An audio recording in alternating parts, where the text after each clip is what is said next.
Hello students, today's topic is steric inhibition of resonance, short name SIR effect। मतलब किसी steric reason या steric factor के कारण resonance का रुक जाना is called steric inhibition of resonance. ये हम अलग अलग टॉपिक्स में भी स्टडी करते हैं, लाइक जैसे एरोमेटिसिटी वाले कंसेप्ट को हम एक बार रिकॉल करें तो ये वाला जो कंपाउंड हमने लिखा हुआ है, दिस कंपाउंड इज एनुलिन 10। इसको हमने एनुलिन 10 बोला हुआ है। एरोमेटिसिटी वाला वीडियो एक बार देखना आप, एनुलिन 10 है। और लेकिन इसमें साइक्लिक कॉन्जुगेशन होने के बाद भी हम ये बोलते थे कि यहाँ पर ये जो कार्बन एटम्स हैं ना, इनके हाइड्रोजन स्पेस में इतने ज़्यादा नज़दीक हैं कि इनके बीच में होने वाला रिपल्शन इस कंपाउंड को नॉन प्लेनर बना देता है। क्यों? क्योंकि एक कार्बन अपने हाइड्रोजन को लेके प्लेन से हट जाता है। मतलब स्ट्रक्चर बिकम्स कैसा? Structure becomes non planar. और नॉन प्लेनर का मतलब रेजोनेंस नहीं होगा। क्यों? For resonance atoms participating must present in the same plane. और इसीलिए ना तो हमने इसको एरोमेटिक बोला ना एंटी एरोमेटिक। इसको हमने क्या बोला होगा? हमने इसको बोला था नॉन एरोमेटिक कंपाउंड। ये नॉन एरोमेटिक कंपाउंड की कैटेगरी में आता है। तो देखो, स्टेरिक रीजन रिपल्शन के कारण इस स्ट्रक्चर में रेजोनेंस बंद हुआ ना, इसलिए हम इसको क्या बोलते हैं? Steric inhibition of resonance, SIR effect बोलते हैं इसको। ऐसा हमने अलग अलग और भी टॉपिक में स्टडी किया है। मैं रिकॉल कराऊं तो स्टीरियो आइसोमेरिज्म में, ऑप्टिकल आइसोमेरिज्म में इस टाइप के स्ट्रक्चर में डिस्कशन हुआ था। और यहाँ पर इनको बाइफिनाइल्स कैटेगरी बोलते हैं। यहाँ पे ग्रुप्स थे, ग्रुप G1, यहाँ पे ग्रुप G2 लिख देता हूँ, यहाँ पे ग्रुप G3 और यहाँ पे ग्रुप G4 है ऐसा। अब वैसे तो बाइफिनाइल होते हैं प्लेनर, लेकिन ये वाला स्ट्रक्चर वहाँ पे कंडीशन लिखते थे बिकम्स नॉन प्लेनर। और नॉन प्लेनर के लिए कंडीशन क्या होती थी? बोलते थे एटलीस्ट 2 बल्की ग्रुप्स। कैसे ग्रुप्स होना जरूरी था? बल्की ग्रुप्स होना जरूरी था। कहाँ पर? एट ऑर्थो पोजिशंस, क्योंकि ऑर्थो पोजिशन पे तो ग्रुप नज़दीक होते हैं, ऑर्थो पोजिशंस। अब बस ये याद रखना कि एक्चुअल कॉज इज रिपल्शन। तो ऑर्थो पोजिशन पर भी कैसे रहें, तो मैं ऐसा लिख देता हूँ, समझने के लिए बेस्ट है ये, आमने सामने रहें। क्योंकि आमने सामने रहेंगे तब तो नज़दीक होंगे। रिपल्शन होगा तो हम क्या बोलेंगे कि रिपल्शन के कारण स्ट्रक्चर बिकम्स नॉन प्लेनर। और all planar compounds are optically inactive. और यदि नॉन प्लेनर होता है तब फिर हम इसको बोलते थे क्या? Optically active. और एक्टिव होने के लिए भी कंडीशन हम ये लिखते थे, G1 एंड G2 ये डिफरेंट होना ज़रूरी है, और G3 G4 ये डिफरेंट होना ज़रूरी है। यदि ये सेम होते तो क्या फ़र्क पड़ता, वो एक बार स्टीरियो आइसोमेरिज्म में, ऑप्टिकल आइसोमेरिज्म वाले टॉपिक में आप एक बार देख लेना, वहाँ डिटेल डिस्कशन इस बात का मिल जाएगा। ठीक, तो दिस इज SIR इफेक्ट, ये हम पहले पढ़ चुके हैं। अब यदि हम नए बातों पर आएँ तो हमें आज जो स्टडी करना है वो इस टाइप के स्ट्रक्चर में स्टडी करना है। इस टाइप के स्ट्रक्चर में यदि देखेंगे तो ध्यान से देखो, यदि ऑर्थो पोजीशन पे ग्रुप हैं, इसका मतलब नज़दीक है। भाई यदि मेटा पे होते या पैरा पे होते तो ग्रुप का डिस्टेंस ज़्यादा होता ना। तो यहाँ पे ऑर्थो पे है, इसका मतलब ग्रुप नज़दीक है। और इसको बोलते हैं वंडरवॉल रिपल्शन। वंडरवॉल ने बोला था जब एक ग्रुप दूसरे ग्रुप के नज़दीक आता है तो एक दूसरे को रिपेल करता है। तो देखो, G1 को कौन रिपेल करेगा? Central group G। और G2 को कौन रिपेल करेगा? G2 को रिपेल करेगा सेंट्रल ग्रुप G। और लेकिन यदि मैं बोलूँ कि सेंट्रल ग्रुप G को कौन रिपेल करेगा, तो आंसर है दोनों। इसका मतलब maximum repulsion for central group G। ठीक, तो इसके लिए यदि मैं स्टेटमेंट लिख देता हूँ तो स्टेटमेंट लिख दूँ मैं, स्टेटमेंट है ये। अब स्टेटमेंट पे ज़रा गौर करो, लिखा हुआ है due to repulsion the central group G, जिसको मैं बल्कि बताऊंगा। बल्कि ग्रुप क्या होता है अभी लिखने में आ जाएगा। द सेंट्रल ग्रुप G क्या लिखा हुआ है? Comes out of the plane of the benzene ring. मतलब रिपल्शन के कारण ग्रुप G बेंजीन रिंग के प्लेन से हट जाएगा। लिखा हुआ है by the result the group G can not participate in the resonance with the ring. देखो, क्लियर सी बात है, मैंने ये नहीं बोला कि कंपाउंड में रेजोनेंस नहीं होगा। मैंने ये बोला कि ग्रुप और बेंजीन रिंग के बीच में होने वाला जो रेजोनेंस है वो बंद हो जाएगा। रिंग के अंदर का रेजोनेंस चलता रहेगा और ग्रुप के अंदर का रेजोनेंस चलता रहेगा, लेकिन दोनों के बीच में जो इलेक्ट्रॉन ट्रांसफर है रेजोनेंस से, वो बंद हो जाएगा। ठीक, और देखो लास्ट लाइन क्या लिखा हो? This effect is called steric inhibition of resonance और ऑर्थो इफेक्ट। ये बड़ा फेमस नाम है ऑर्थो इफेक्ट। ऑर्थो इफेक्ट बोलने का रीजन इसलिए क्योंकि ऑर्थो पोजीशन पे यदि ग्रुप प्रेजेंट है तो उसको हमने ऑर्थो इफेक्ट ही तो बोलेंगे। अब क्वेश्चन डाउट ये आता है, क्वेश्चन ये है कि हमें कब मालूम चलेगा कि कितने रिपल्शन पे कंपाउंड बिकम्स नॉन प्लेनर। इसका मतलब हमें कंडीशंस लिखना होगा। तो हम लिख रहे हैं क्या? Conditions for SIR effect. कि SIR इफेक्ट कब लगाते हैं और कब नहीं लगाते। तो यदि मैं फर्स्ट कंडीशन लिखूं तो द सेंट्रल ग्रुप जी की बात करूं, central group G must be बल्कि, ये बल्कि ग्रुप का होना ज़रूरी है ये, ठीक। अच्छा एक और बात सुनो, सेकेंड कंडीशन लिखूं ग्रुप G1 और group G2, group G1 and G2 में बी बल्कि और मे नॉट बी बल्कि। तो ध्यान से सोच के देखो, ये तो कोई कंडीशन ही नहीं हुई ना, बट मस्ट प्रेजेंट एट किस पोजीशन पे, एट ऑर्थो पोजीशन। कहने का मतलब G1 और G2 के लिए कोई कंडीशन है ही नहीं, वो स्मॉल साइज भी हो सकते हैं, वो बल्कि ग्रुप भी हो सकते हैं, बस उनके लिए इंपॉर्टेंट क्या है कि उनका ऑर्थो पोजीशन पे होना ज़रूरी है।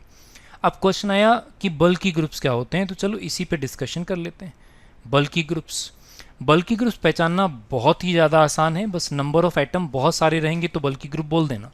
कहने का मतलब यदि मैं कुछ लिखूं इंपॉर्टेंट ग्रुप्स, तो लाइक SO3H बहुत सारे एटम्स हैं, लाइक COH ये अपने सिलेबस में बहुत ज़्यादा यूज़ होगा, लाइक ईस्टर वाला ग्रुप है, लाइक एमाइड ग्रुप है, एसिड क्लोराइड ग्रुप है, ठीक, टर्शरी एमीन वाला ग्रुप है, सेकेंडरी एमीन वाला ग्रुप लिख सकते हैं हम, CME3 लिख सकते हैं। तो इनमें तो मुझे एटम ज़्यादा दिख रहे हैं। जो कन्फ्यूजिंग होते हैं, जो अच्छे ग्रुप हैं जो यूज़ होते हैं सिलेबस में, they are NO2, bromine and iodine. इन तीन को, लास्ट के तीन को याद रखना, ये सबसे ज़्यादा यूज़ होते हैं। और थोड़ा ईजी बनाऊँ तो ज़रा इन ग्रुप्स को देखो, मैं लिखता हूँ small size groups. Small size groups का मतलब इनको कभी भी बल्कि नहीं मानना। जैसे इनमें इस कैटेगरी में क्या है, OH, इसको बल्कि नहीं मानते, NH2, fluorine, chlorine, alkyl group में CH3। एल्काइल ग्रुप्स का आगे डिस्कशन हो जाएगा डिटेल में। इथाइल ऑनवर्ड हम बल्कि मानते हैं, और इथाइल से नीचे, मतलब इथाइल और इथाइल से नीचे जो है, हम उनको नॉर्मल साइज वाला ग्रुप मानते हैं, मतलब स्मॉल साइज ग्रुप मानते हैं। तो इथाइल ऑनवर्ड बल्कि ग्रुप कहलाते हैं, ठीक। अब इन सब को यूज़ कैसे करते हैं, SIR इफेक्ट का मतलब क्या हुआ, रेजोनेंस का। रुक जाना, तो ज़रा एक एग्जाम्पल से बात करते हैं। मैंने एग्जाम्पल नंबर 1 लिखा। एग्जाम्पल नंबर 1 में यहाँ पर मुझे इन दो बॉन्ड लेंथ को कंपेयर करना है। एक बॉन्ड लेंथ A है और यहाँ पर ये बॉन्ड लेंथ है B। अब देखो रेजोनेंस का बॉन्ड लेंथ पे क्या इफेक्ट है, ये पुराना थ्योरी है, ये एप्लीकेशन ऑफ रेजोनेंस में एक बार देख लेना। मैं तो केवल रिजल्ट बोल रहा हूँ यहाँ पे। रिजल्ट ये बोलता था कि resonance decreases bond length of single bond, और यदि रेजोनेंस बंद हो जाएगा तो डिक्रीज भी नहीं करेगा। तब जरा ध्यान से देखो, NO2 बल्कि ग्रुप है, यहाँ पर इस NO2 के ऑर्थो पोजीशन पे ग्रुप है, इसका मतलब मुझे यहाँ क्या लिखना पड़ेगा, यहाँ पर SIR इफेक्ट होगा, तो मैं यहाँ पर लिख देता हूँ क्या, SIR के लिए यस। और यदि मैंने SIR के लिए यस लिखा तो रेजोनेंस के लिए मुझे क्या लिखना पड़ेगा, रेजोनेंस बंद हो जाएगा, रिंग और NO2 के बीच का रेजोनेंस बंद हो जाएगा। जबकि यहाँ पर देखो, इस वाले NO2 के तो ऑर्थो पे ग्रुप नहीं है, इसका मतलब यहाँ पर SIR इफेक्ट नहीं लगेगा। और यदि SIR इफेक्ट नहीं लगेगा तो रेजोनेंस के लिए क्या बोलना पड़ेगा मुझे, यस, यहाँ पर तो रेजोनेंस होगा। और रेजोनेंस का सिंगल बॉन्ड की बॉन्ड लेंथ पे जो असर है वो तो फिक्स है ना, वो तो पहले से मालूम है। हम तो केवल देखो यहाँ पर ये देख रहे हैं कहाँ पर रेजोनेंस रुक गया। तो यदि A में रेजोनेंस नहीं हो रहा है, इसका मतलब A बॉन्ड लेंथ ज़्यादा होगा और B बॉन्ड लेंथ हो जाएगा कम। क्यों, क्योंकि यदि B में रेजोनेंस है, इसका मतलब रेजोनेंस तो decreases bond length of single bond, इसलिए ऐसा हुआ। और अलग अलग टाइप के एग्जांपल्स में बात करें तो ये सेकंड एग्जांपल देखो।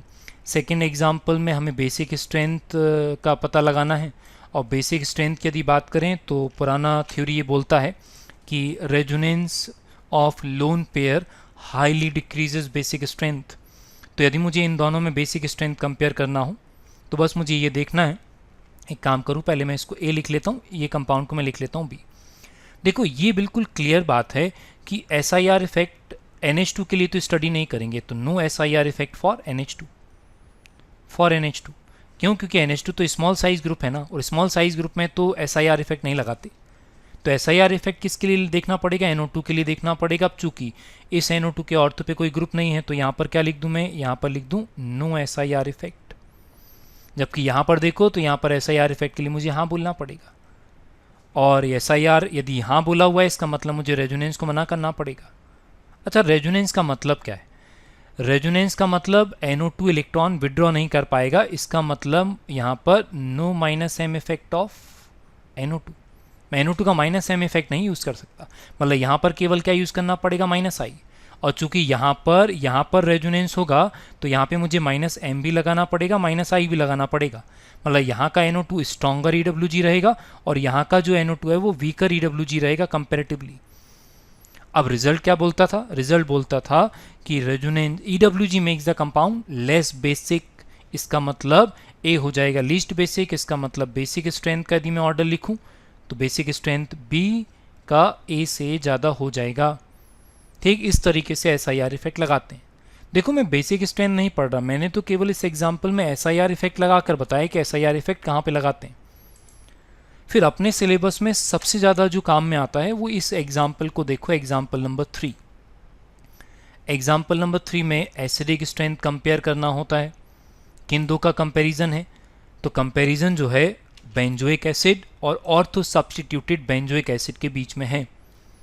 और मैं पहले थ्योरी बोल दूं, थ्योरी ये बोलता है कि एनी ग्रुप का मतलब वो इलेक्ट्रॉन रिलीजिंग भी हो सकता है, वो इलेक्ट्रॉन विड्रॉइंग ग्रुप भी हो सकता है। ध्यान से, any group when present at ortho position of COH always increases acidic strength due to SIR effect.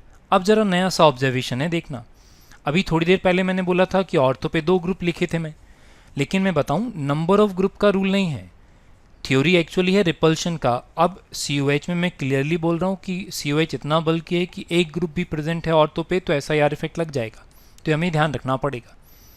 तो पहला रिजल्ट ऑब्जेक्टिव के लिए तो यही कि यदि COH के ऑर्थो पे कोई भी ग्रुप आएगा फिर ये फ़र्क नहीं पड़ता कि ERG और EWG है, उसका एसिडिक स्ट्रेंथ मुझे ज़्यादा बोलना पड़ेगा।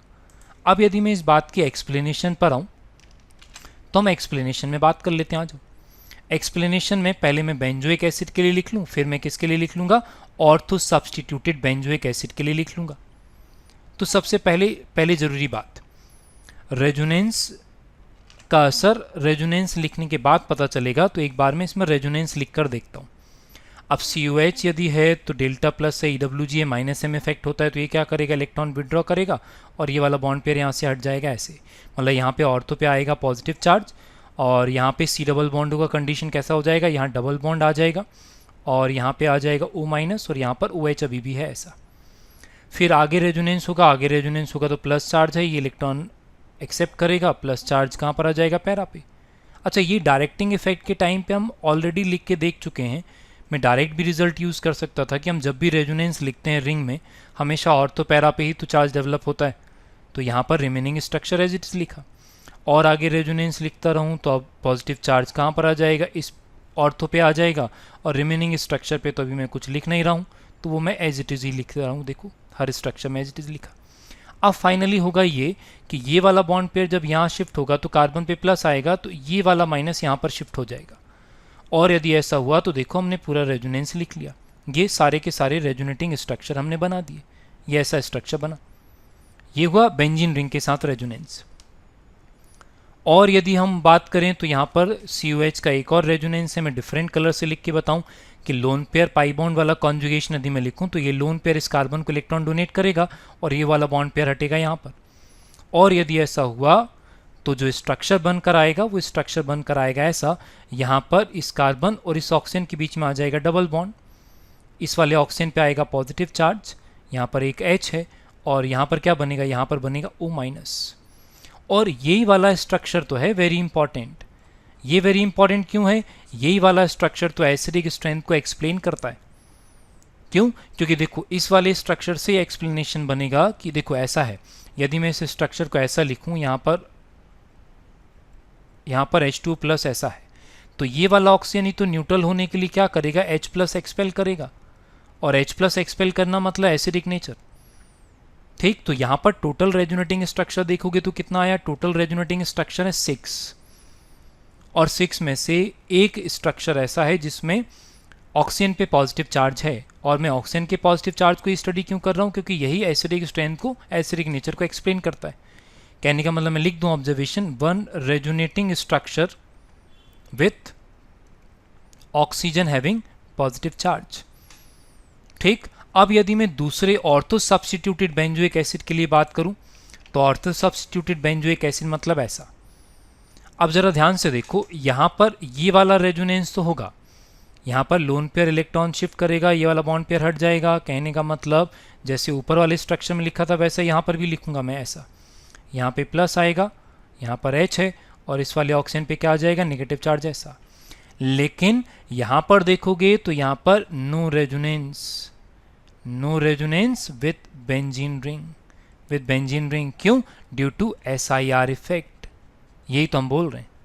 इसका मतलब यहाँ पे टोटल रेजोनेटिंग स्ट्रक्चर कितना हुआ, केवल टू रेजोनेटिंग स्ट्रक्चर हुआ। और यदि मैं बात करूं तो one resonating structure with oxygen having positive charge. ठीक, अब यदि ध्यान से देखें तो इस स्ट्रक्चर का कंट्रीब्यूशन, ठीक, यदि मैं देखूं तो यहां पर मैं क्या बोल रहा हूं, मैं कंट्रीब्यूशन देख रहा हूं इन कंपाउंड 1 और इन कंपाउंड 2। कंपाउंड 2 क्या था, ऑर्थो सब्स्टिट्यूटेड बेंजोइक एसिड। मतलब मैं यहाँ पे क्या देख रहा हूँ, contribution of structure with oxygen having positive charge. तो फर्स्ट में 6 स्ट्रक्चर में से एक, मतलब 1/6 हो गया ना, तो यहाँ पर इसका कंट्रीब्यूशन है लेस, और 2 में से एक मतलब 50% हो गया, इसका मतलब यहाँ पर है मोर, इसलिए ये वाला क्या हो जाएगा, मोर एसिडिक। ये एक्सप्लेनेशन है कि क्यों ortho substituted benzoic acids are more acidic. Clear है ये बात? तो इस तरीके से हम क्वेश्चन ट्राई करते हैं। ये तो एक्सप्लेनेशन हो गए। अब यदि मैं क्वेश्चंस ट्राई करूं तो ज़रा आ जाओ, क्वेश्चंस में ट्राई कर लेते हैं। क्वेश्चंस में ट्राई करें तो सारे क्वेश्चंस एसिडिक स्ट्रेंथ के हैं, पहली बात, और हमें ऑर्थो इफेक्ट लगाना पड़ेगा। और हम जो भी क्वेश्चन लिख रहे हैं, पहले मैं हेडिंग लिख दूं कि सारे के सारे क्वेश्चन किसके, एसिडिक स्ट्रेंथ के हैं, एसिडिक स्ट्रेंथ। और बस तुम्हें रिजल्ट ये याद रखना पड़ेगा कि ऑर्थो पोजीशन पे कोई भी ग्रुप रहे, ERG और EWG, हमें उसका एसिडिक स्ट्रेंथ ज़्यादा बोलना पड़ेगा। तो ध्यान से देखो, यहाँ पर फर्स्ट वाले में लेफ्ट वाला जो स्ट्रक्चर है CH3 है, यहाँ पर कोई ग्रुप नहीं है, इसका मतलब यहाँ पर क्या लगेगा, यहाँ पर लगेगा ऑर्थो इफेक्ट। ऑर्थो इफेक्ट मतलब SIR इफेक्ट, और रूल ये बोलता है कौन ज़्यादा एसिडिक हो जाएगा, ऑर्थो सब्स्टिट्यूटेड बेंजोइक एसिड ज़्यादा एसिडिक हो जाएगा।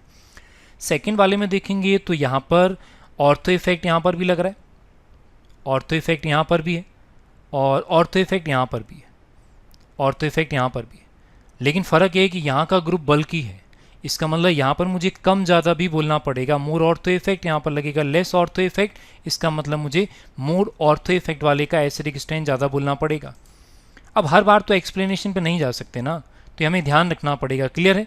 तो हम ऑर्थो इफेक्ट को भी कम ज़्यादा बोल सकते हैं on the basis of size of groups.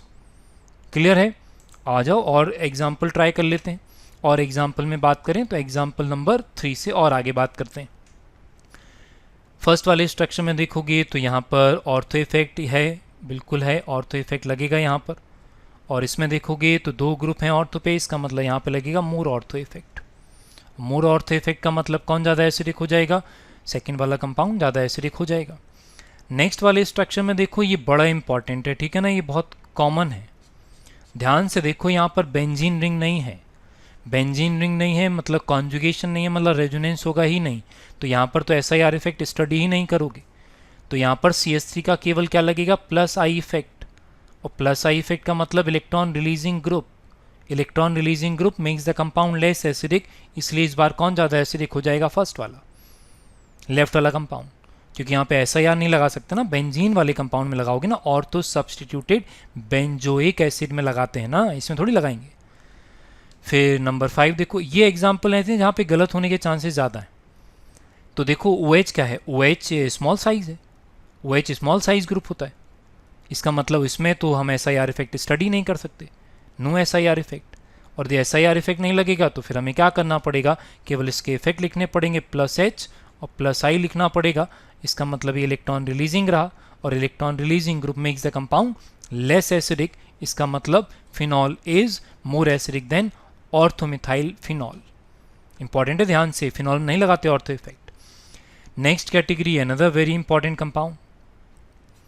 हम पढ़ते पढ़ते क्या हमारा ध्यान हमेशा COH पे जाता है और हम SIR इफेक्ट देखने लग जाते हैं, जबकि ये ध्यान रखना कि SO3H है यहाँ पर, ये रिलेटिव एसिडिक स्ट्रेंथ का क्वेश्चन है। और यदि मैं एसिडिक स्ट्रेंथ की बात करूँ तो एसिडिक स्ट्रेंथ में सल्फोनिक एसिड और कार्बोक्सिलिक एसिड के कंपैरिजन में सल्फोनिक एसिड्स आर थोड़ा बहुत नहीं, बहुत बहुत बहुत ही ज़्यादा एसिडिक होते हैं। मैं क्लियरली बोलूँ, देखो इसका मतलब SO3H वाला ज़्यादा एसिडिक हो जाएगा ऐसा। देखो मैं एसिडिक स्ट्रेंथ में बताऊँ, हम इफ़ेक्ट्स मतलब रेजोनेंस, हम हाइपर कॉन्जुगेशन आई इफेक्ट तभी लगाते हैं जब कंपाउंड्स एक ही कैटेगरी के होते हैं। यदि कैटेगरी डिफरेंट होता है तो हमें रिलेटिव एसिडिक स्ट्रेंथ यूज़ करना होता है on the basis of their pKa values.